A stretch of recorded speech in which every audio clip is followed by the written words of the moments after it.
I've played Amazing Grace on every trail that I've hiked. This one was special.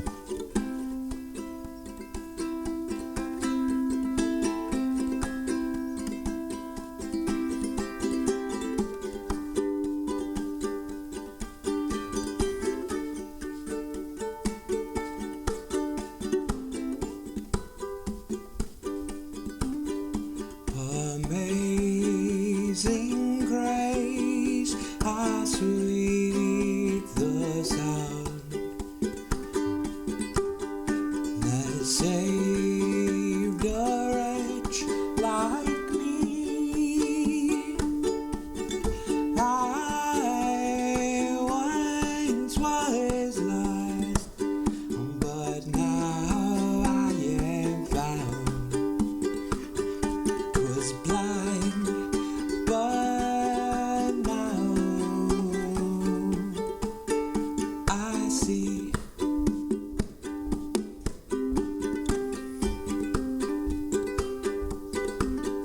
'Twas grace that taught my heart to fear, and fear thy grace relieved. Oh, how sweet that grace was to me. The hour I first believed.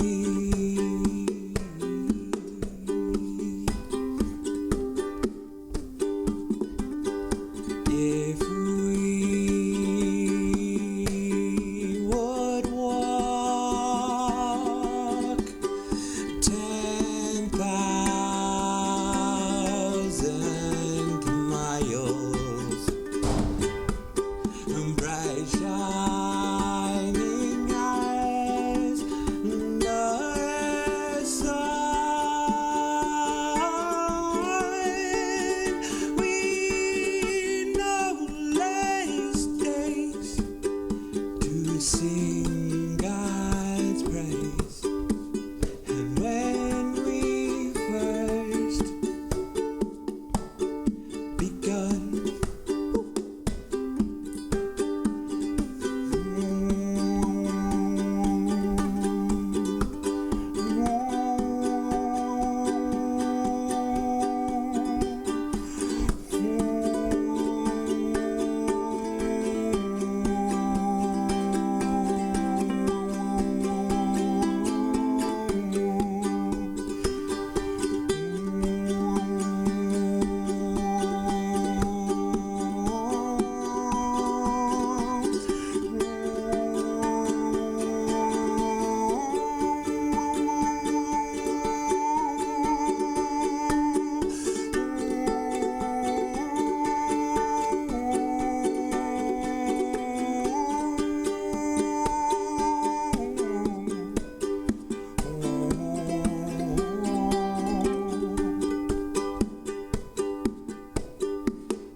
amen. What's up, Buttercups? I'm Justin, and welcome to my channel, or welcome back if you are already subscribed. I probably should have done the intro at the beginning of the video, but I so badly wanted to share Amazing Grace with y'all. I have played Amazing Grace on every trail that I've hiked, so it was fitting to play it here.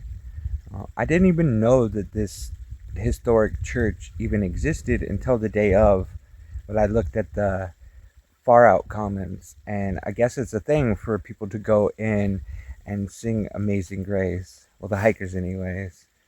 The church is no longer an active church, though they do maintain it, uh, mostly for the hikers to go in and sing Amazing Grace. I think it was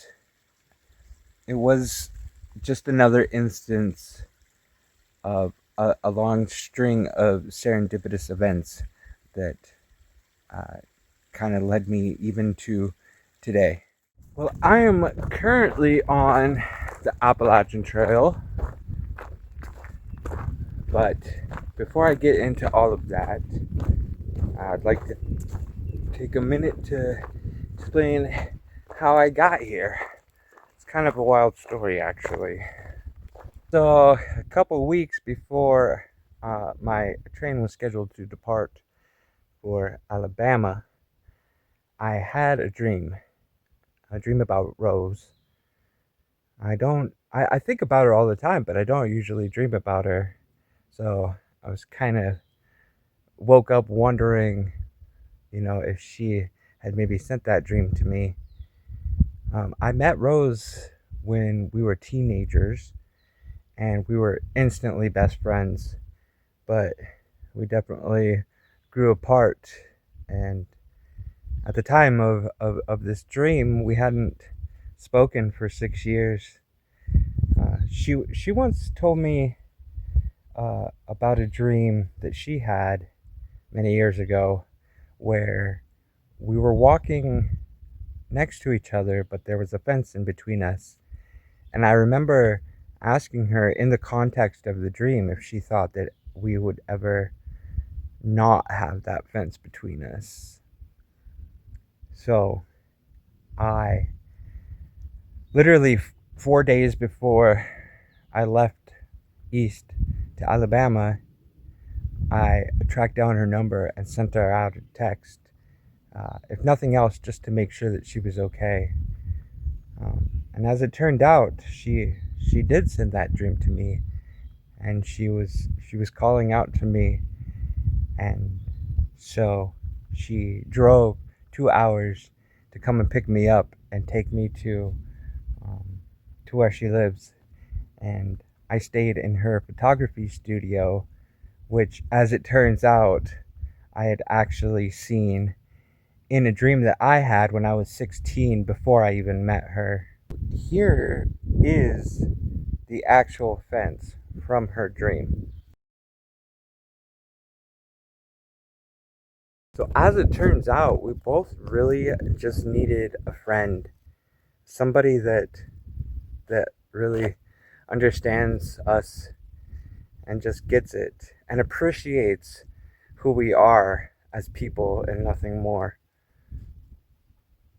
And so we spent many hours together hunting for rocks, which is an activity that we both absolutely love for very, very similar reasons.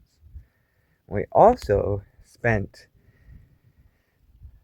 2 days, no less than 18 hours over 2 days, playing music together and singing harmonies with her 16-year-old daughter, who was about the same age as when we met. And it was a really nice time sharing music, but then also sharing our hopes and dreams together. And we all three admitted to each other that that was our dream come true. It was really hard to leave her, and I'm sure it was hard for her to let me go, but she understands. She gets it. She gets me, and I get her. And I promised to return to her after I finish my hike, and I fully intend to. So I left on the train east to Alabama in early March, and I've never been more happy and more mentally prepared for a hike than I was to start hiking the Appalachian Trail. So if I'm hiking the Appalachian Trail, then why did I start in Alabama? Well, I'll tell you a couple of reasons. First, I wanted to walk through Georgia, but border to border, and the AT just starts in northern Georgia, and I didn't feel like that was enough. Also, the other reason is because I want to write a crown of sonnets, one for each state that I walk through, but the crown of sonnets calls for 15 sonnets, and the AT only goes through 14, so I walked through Alabama. I will put the sonnet in the description, but here is the song I wrote for that sonnet called Alabama Sunset, and I hope you find Alabama as beautiful as I did. Enjoy.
Alabama's sunrise has shone.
Colors of the water's infinite,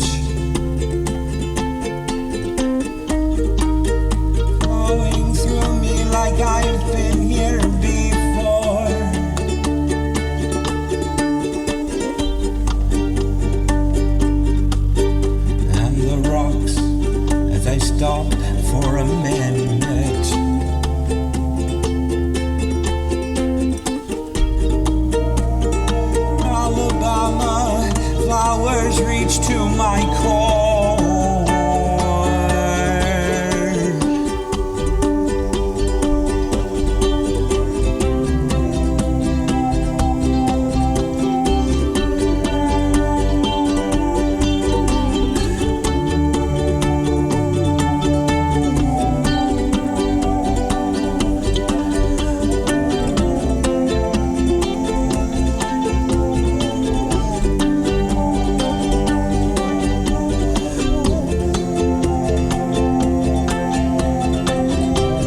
So, Alabama was magical, dare I say, fantastical, beautiful, but the moment I stepped foot into Georgia, that all changed. But of course, that's a story for another week. For now, please like and subscribe and join me next week as I venture on into the Appalachian Mountains, into Georgia, and eventually to Springer Mountain, where I will start northbound on the Appalachian Trail. If you find it within yourself and have the means and the desire to help me out financially, links to ways that you can support me are in the description. And until then, happy trails. I love you.